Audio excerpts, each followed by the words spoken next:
Ici, c'est le local de l'association Cinémanouche que j'ai créé en 2000, donc il y a presque 20 ans.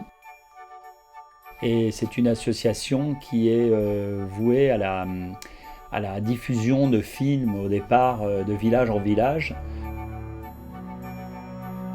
Pourquoi Cinémanouche? Parce qu'il se trouve que beaucoup de tourneurs de films étaient d'origine manouche, c'est-à-dire gypsy, pour traduire les choses. Voilà. Donc movie gypsy comme ça, avec donc des roulottes, des trailers en bois qu'on serve, etc. Et une culture d'un cinéma accessible, populaire, familial, avec voilà, des formules toujours un peu une certaine forme d'originalité dans la diffusion.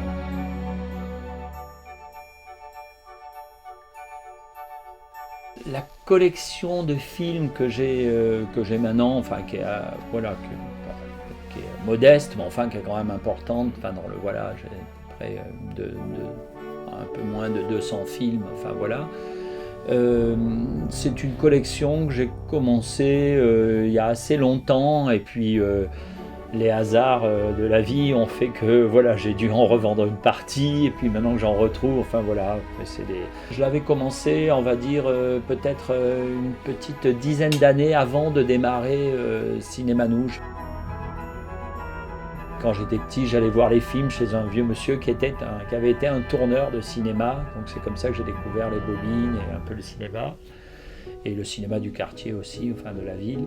Et puis quand je suis monté à Paris, j'ai travaillé, en fait j'ai fait l'école des beaux-arts, et après j'ai travaillé comme screenwriter, comme scénariste, pour plutôt des projets de télévision, de comédie ou d'adaptation, de polar, voilà. Après j'ai écrit aussi un peu des bouquins.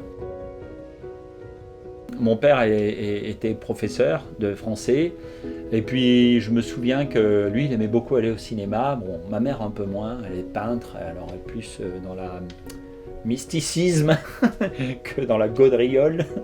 Et je sais que mon père aimait beaucoup. Bon voilà, par exemple, j'ai découvert très tôt au ciné-club de Carpentras. J'ai vu par exemple l'Évangile selon saint Matthieu de Pasolini. Après, tout seul avec des copains. J'ai vu Sergio Leone, voilà. Enfin, c'est toujours des Italiens, mais qui n'ont rien à voir, mais qui sont contemporains en tout cas, et très intéressants l'un et l'autre. Du coup, après, j'ai découvert, ben oui, je suis allé voir L'Argent de poche de Truffaut quand c'est sorti. Voilà, j'ai adoré ce film. Enfin, tout ce qui est l'œuvre de Truffaut, je l'ai vraiment suivi. Parce qu'on peut grandir avec Truffaut, c'est ça qui est superbe, quoi. Quand on est plus grand, on voit les plus importants, mais dès le jeune âge, on peut voir des films de Truffaut. C'est ça qui est super dans ce cinéaste. Ils ne sont pas tous comme ça, hein. Vous pouvez.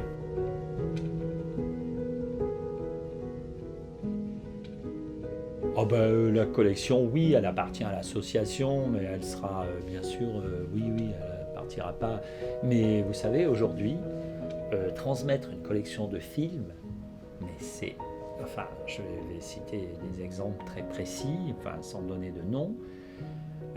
J'ai été contacté par une personne qui a exactement 8000 films, et on ne parle pas de DVD, hein, on parle de bobines 35 mm.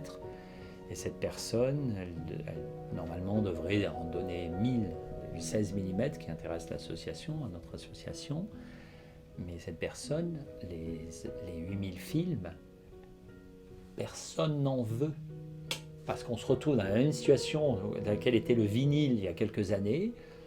Non, on restaure, machin, mais il n'y a plus de ciné. Vous vous souvenez, c'est la phrase du directeur de la cinémathèque de Langlois, on ne vole pas un film, on le sauve, il disait. Parce qu'on lui disait, oui, vous allez chercher les films chez les producteurs. Parce que le film, c'est un support, et puis ça a rapporté des sous, puis ça n'en rapporte plus, donc on se dit que stocker, c'est trop cher. Alors maintenant, il y a le grand truc du 4K, du machin, la restauration, tout le monde numérise, et personne se préoccupe des bobines. Et ça, vous verrez, dans 10 ans, tout le monde sera là. Mais qui sait qu'il y a encore une bobine de Chaplin, et voilà, on cherchera ça, on sera là.